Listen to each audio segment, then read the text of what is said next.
ധൻകർ നമ്മുടെ ഉപരാഷ്ട്രപതിയായിരുന്നു. ധൻകർ എന്തിനാണ് രാജിവെച്ചത്? ഒന്നുകിൽ രാജി അല്ലെങ്കിൽ ഇംപീച്ച്മെൻറ്റ് എന്ന് നരേന്ദ്രമോദി ധൻകറിനോട് പറഞ്ഞു. ഇതൊക്കെ അഭ്യൂഹങ്ങളാണ്, ഇതൊക്കെ എയറിൽ നിൽക്കുന്നുണ്ട്. എന്തായാലും ധൻകറെക്കുറിച്ചുള്ള ചില കഥകൾ ഇപ്പോൾ പുറത്തു വരുന്നുണ്ട്. ധൻകർ ഉപരാഷ്ട്രപതി സ്ഥാനത്ത് ഇരുന്നപ്പോൾ തന്നെ ധൻകറിൻ്റെ ധാർഷ്ട്യം വളരെ വലുതായിരുന്നു എന്നുള്ളതായിരുന്നു ഇതിൻ്റെ പ്രധാനപ്പെട്ട കാര്യം. പ്രത്യേകിച്ച് കേന്ദ്ര സർക്കാരിൻ്റെ മുകളിൽ ധൻകർ വലിയ രീതിയിലുള്ള പ്രവർത്തനങ്ങൾ നടത്താൻ ആഗ്രഹിച്ചു. രാഷ്ട്രപതിക്ക് മേലെയാണ് താൻ എന്നുള്ളൊരു ഭാവം ധൻകറിനുണ്ടായിരുന്നു എന്നുള്ളത് ഒരു പ്രധാനപ്പെട്ട കാര്യമാണ്. ഇപ്പോൾ വരുന്ന റിപ്പോർട്ടുകൾ പ്രകാരം വൈസ് പ്രസിഡന്റ് സ്ഥാനത്ത് നിന്ന് പെട്ടെന്ന് രാജിവെച്ച ജഗദീപ് ധൻകറിനെ കുറിച്ച് വലിയ റിപ്പോർട്ടുകളാണ് വരുന്നത്. മുൻ ഉപരാഷ്ട്രപതി ജഗദീപ് ധൻകറിന്റെ സെക്രട്ടേറിയറ്റ് കഴിഞ്ഞ വർഷം ഫെബ്രുവരിയിൽ സുരക്ഷയ്ക്കായി പുതിയ ബുള്ളറ്റ് പ്രൂഫ് കാർ ആവശ്യപ്പെട്ടിരുന്നു എന്ന് റിപ്പോർട്ടുകൾ പറയുന്നു. അതായത് ധൻകർ ഉപരാഷ്ട്രപതിയാണ്, അതുകൊണ്ട് എനിക്ക് ബുള്ളറ്റ് പ്രൂഫ് കാർ തന്നെ കിട്ടണമെന്ന് ധൻകർ ആവശ്യപ്പെട്ടു എന്നാണ് ഈ റിപ്പോർട്ടിൽ പറയുന്നത്. പക്ഷേ സർക്കാർ അദ്ദേഹത്തിന് വെറും ഒരു ഇന്നോവ മാത്രമാണ് നൽകിയത് എന്നുള്ളതാണ് ഇപ്പോൾ മനസ്സിലാക്കാൻ കഴിയുന്ന കാര്യം. അത്യധികം ആഡംബരപ്രിയനായിരുന്നു ധൻകർ എന്നുള്ളതാണ് മറ്റൊരു പ്രധാനപ്പെട്ട കാര്യം.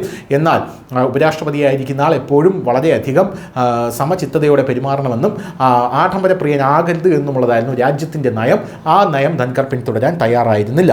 മാധ്യമ റിപ്പോർട്ടുകൾ പ്രകാരം 2024 ഫെബ്രുവരി 28 മുൻ ഉപരാഷ്ട്രപതിയുടെ സെക്രട്ടേറിയറ്റ് ആഭ്യന്തര മന്ത്രാലയത്തിൻ്റെ അഡീഷണൽ സെക്രട്ടറിക്ക് ഒരു കത്തെഴുതി. അതിലിങ്ങനെ പറഞ്ഞിരുന്നു: ഉപരാഷ്ട്രപതിക്ക് 3 ബുള്ളറ്റ് പ്രൂഫ് കാറുകളുണ്ട്. ഈ 3 കാറുകളിൽ 2 എണ്ണം 6 വർഷത്തിൽ കൂടുതൽ പഴക്കമുള്ളതാണ്. മൂന്നാമത്തേതിന് ഏകദേശം 4 വർഷവും 5 മാസവും പഴക്കമുണ്ട്. അടുത്ത കുറച്ച് മാസങ്ങൾക്കുള്ളിൽ ഇത് 5 വർഷത്തിൽ കൂടുതൽ പഴക്കമുള്ളതായിരിക്കും. അതിനാൽ ഈ 3 കാറുകളും എത്രയും വേഗം പുതിയ ബുള്ളറ്റ് പ്രൂഫ് കാറുകൾ ഉപയോഗിച്ച് മാറ്റി സ്ഥാപിക്കണം. ഡൽഹി പോലീസിന്റെ സുരക്ഷാ വകുപ്പിനും സമാനമായ ഒരു കത്തയച്ചിരുന്നു എന്നത് ശ്രദ്ധേയമാണ്. എന്നാൽ വാഹനങ്ങൾ വാങ്ങുന്നത് ആഭ്യന്തര മന്ത്രാലയമാണെന്നാണ് ഡൽഹി പോലീസ് ഇതിന് മറുപടിയായി നൽകിയത്.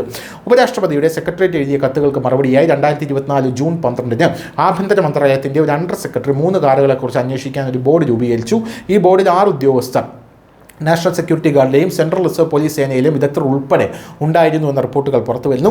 നവംബർ 28 ഡൽഹി പോലീസിൽ നിന്നൊരു ആഭ്യന്തര കത്തിൽ ജഗദീപ് ധൻകറിന്റെ വാഹന വ്യൂഹത്തിലെ 5 വർഷം പഴക്കമുള്ള ബുള്ളറ്റ് പ്രൂഫ് കാർ ഉപരാഷ്ട്രപതിയുടെ സെക്രട്ടേറിയറ്റ് മാറ്റി സ്ഥാപിച്ചതായി അറിയിച്ചു. പുതിയ ഇന്നോവ, ഫോർച്യൂണർ കാറുകൾ ഉൾപ്പെട്ടിട്ടുണ്ടെന്നും അവ ബുള്ളറ്റ് പ്രൂഫ് അല്ല.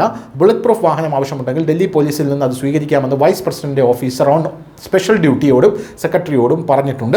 എന്തായാലും ഇത്തരത്തിലുള്ള കഥകൾ പുറത്തു വരുന്നത് ധൻകർ ഒരു ആഡംബരപ്രിയനായിരുന്നു എന്നുള്ള റിപ്പോർട്ടുകളാണ് ഇപ്പോൾ പുറത്തു വരുന്നത്. എന്തായാലും ധൻകറിന്റെ രാജിക്ക് ശേഷം പുതിയ ഉപരാഷ്ട്രപതിക്കായിട്ടുള്ള ചർച്ചകളും തിരഞ്ഞെടുക്കാനുള്ള പ്രക്രിയകളും നടക്കുകയാണ്. News desk, news India Malayalam.